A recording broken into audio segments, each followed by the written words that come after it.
Notre premier engagement par rapport à la COP 21, c'est notre métier de base. C'est bien faire notre métier de base pour que les gens aient envie de laisser leur voiture au garage et prennent tous les jours les bus, les trams, les métros que nous déployons dans les villes où Keolis opère les services de transport. Ça renvoie aux fondamentaux du transport, la sécurité, pas d'accident, la sûreté, l'accueil, le confort, la propreté. Tous ces fondamentaux du voyage en transport public doivent être assurés. Au-delà de ces basiques sur le transport, il y a aussi l'ensemble des services, notamment des services digitaux, que nous proposons aux usagers pour que leur déplacement soit le plus fluide possible. Je pense à l'information voyageur, je pense aussi à la capacité à acheter son billet, son ticket depuis son smartphone, et ensuite ce titre il est dématérialisé sur le smartphone pour valider quand on monte dans le véhicule de transport. Ça, c'est le premier apport que peut faire Keolis en matière de protection de l'environnement, inciter les gens à prendre les transports collectifs. Ensuite, nous travaillons bien sûr au niveau de l'énergie. La première idée simple, c'est réduire la consommation d'énergie. Comment on fait? On le fait en formant des chauffeurs, nos chauffeurs de bus qui sont des professionnels, pour faire en sorte que par une conduite douce, une éco-conduite, comme on dit dans notre jargon professionnel, eh bien, ils consomment moins de carburant. On arrive à travers de ces programmes à des réductions très importantes de l'ordre de 5% de la consommation nécessaire pour les bus. Donc ce n'est pas négligeable.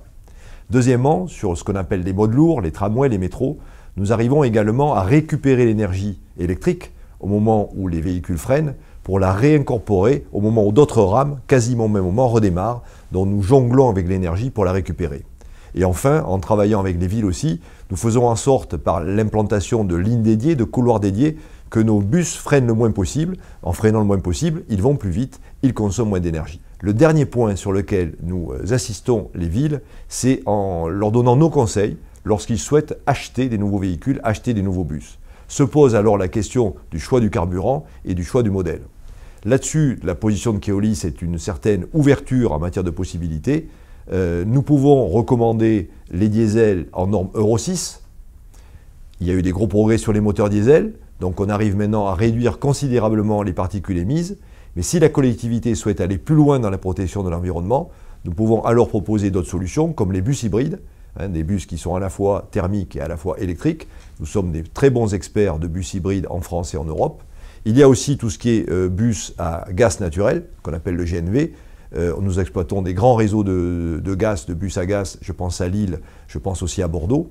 Et même le fin du fin, c'est ce que nous faisons à Stockholm en Suède, où là le gaz n'est pas du gaz standard, c'est du biogaz. C'est-à-dire grâce à la méthanisation des déchets, on obtient du gaz qui est réintroduit dans les moteurs des bus.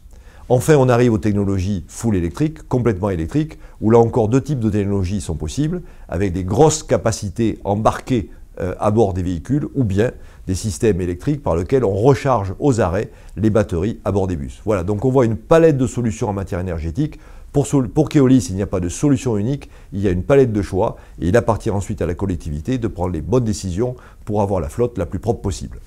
En termes d'engagement plus formel, puisque COP21 propose aux entreprises de s'engager de manière plus nette en matière de protection de l'environnement, nous avons chez Keolis pris deux engagements. Le premier engagement est d'améliorer notre efficacité énergétique, c'est-à-dire la quantité de carburant utilisé pour transporter un voyageur kilomètre au kilomètre. Nous sommes engagés donc à le réduire de 10% d'ici 2020. Et le deuxième engagement, c'est il y a une norme qui régit les usages, les bons usages en matière d'environnement dans les entreprises. C'est la norme ISO 14001. Nous avons décidé de monter à 60 filiales certifiées en 2020, alors que nous en avons une quinzaine en 2015. Donc ça fait en gros une filiale sur 3, et c'est surtout 20 000 salariés du groupe qui travailleront dans une filiale qui respectera la norme ISO 14001 de protection de l'environnement.